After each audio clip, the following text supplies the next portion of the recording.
159. That is the total number of spells available to Druids in 5th edition according to D&D Beyond. I don't know about you, but I want more. So, I made some.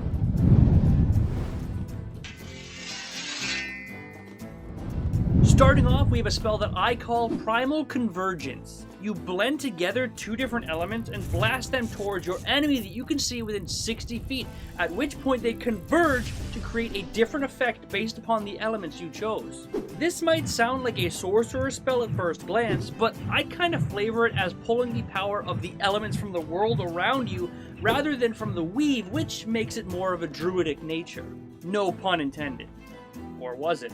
Either way, you can choose either fire and air or water and earth. And yes, before you ask, I did get this idea from Avatar: The Last Airbender, so don't judge me. Any creature within 30 feet of the convergence of fire and air must make a dexterity saving throw or take 8d6 damage and become scalded by superheated flame. Scalded creatures are distracted by their pain and have disadvantage on any attack rolls on their next turn. On the flip side of that, we have the water and earth, where any creature within 30 feet of their convergence must make a strength saving throw or be pulled towards the center of a muddy whirlpool. Creatures within the whirlpool take 2d6 bludgeoning damage and become restrained in thick mud. These creatures can attempt to break free using their action by making an athletics check against your spell save DC.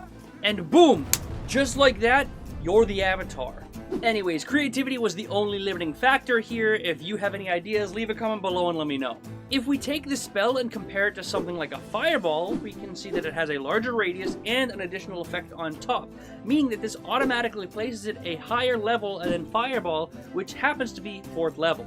And while the earth and water convergence doesn't really deal a lot of damage, the ability to restrain creatures without a saving throw is actually super powerful, so I think that also falls in a similar power range. So yeah, Primal Convergence, 4th level, pretty cool, check it out. Next up, we have a concentration spell that I call Barkskin Effigy. You summon an effigy within 30 feet that you can see, and you can choose 5 creatures within 30 feet of that effigy to grant a boon. While protected by the effigy, any damage taken is reduced by 1, plus the spellcasting ability modifier of the effigy's caster. While that seems like a very, very small amount, we need to be incredibly careful with this spell because it can very quickly become overpowered. Think about it. If you have a +4 modifier to the spell, any damage that you would take is reduced by 5. And considering this spell is concentration up to a minute, it has much more value than one and done spells. Even though 5 points of damage protection doesn't sound like it would be very usable at higher level, you gotta consider that it protects 5 creatures around you as well, and also think about the creatures you're gonna be facing once you get higher levels. For example, a mage with a fireball. If a fireball happens to hit 5 of those creatures protected, that is a total of 25 damage reduced overall to your entire party, which is massive. And I don't know about you, but I have played a lot of games where 5 hit points is the difference between going down or surviving with about 3 hit points left. Now, I placed this spell as a 3rd level base, so you could get it around the time a wizard gets fireball. Convenient, right?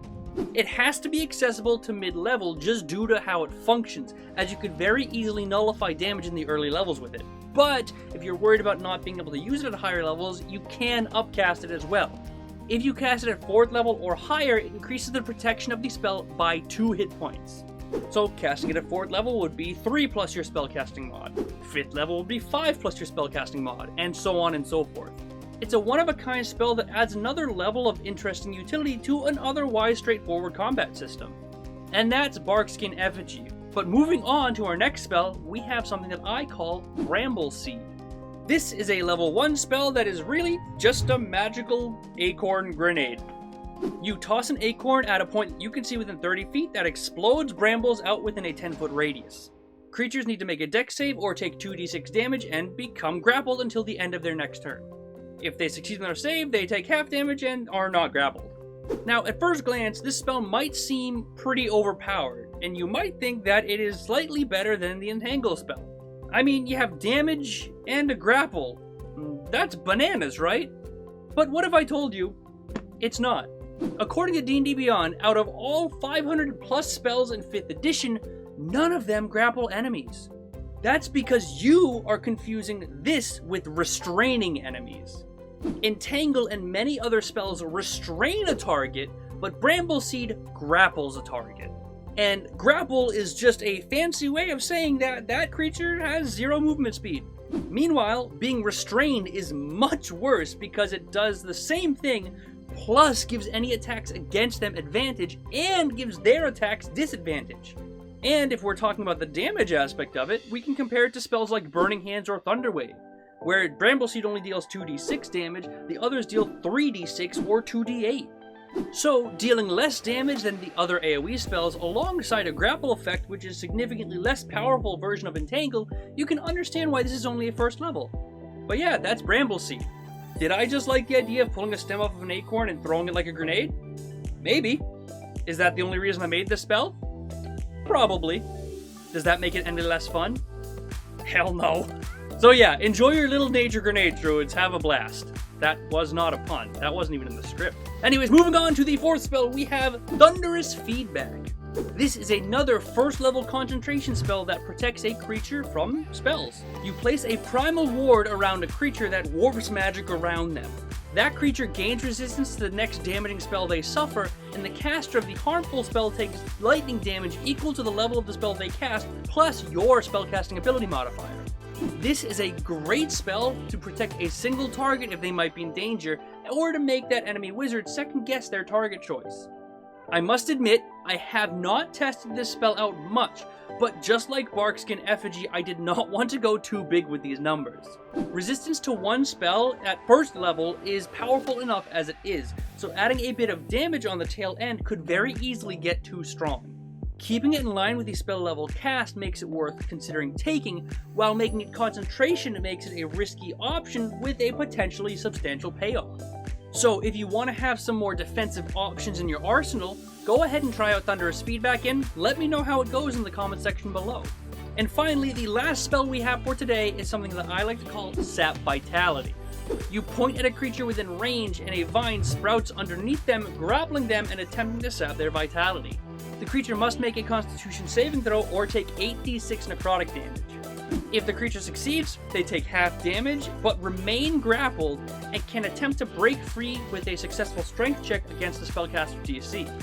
The vitality sapped from the creature then rejuvenates the immediate area around them and heals another target within 30 feet of that target of the caster's choice for half the damage dealt. If you haven't noticed already, I really like to make spells with multiple different effects to add some extra variety to spellcasting. The spell auto-grapples, deals damage, and it heals, so it's a pretty powerful spell. Considering Vampiric Touch is a 3rd level, combined with the fact that the spell auto-grapples and deals damage equal to that of a fireball, I made this a 5th level concentration spell. Concentration being purely for maintaining the grapple effect. I think this spell is a really unique way to heal your allies with the whole transfer of energy from one creature to another, especially when you tie it to the whole nature theme of the Druid. So yeah, those are 5 new spells. Do with them what you will. Before we finish, I want to give a huge thank you to our YouTube members and our patrons. All of these names behind me somewhere, I'm not entirely sure yet until I edit the video, help support me in creating content. So if you see any of them in the comment section below, be sure to give them a thumbs up. And if you want to support the channel, you can join as a YouTube member or a patron down below. Both members get access to our homebrew items, NPCs, and special roles in our Discord, and really cool emotes. Also, if you have any cool spells that you've made, or you think that I messed some of these spells up, leave a comment below and let me know. I read every comment, almost always reply, and who knows, I might even feature your comment in the next video. Thank you very much for watching, I hope you enjoyed, and I will see you on Friday.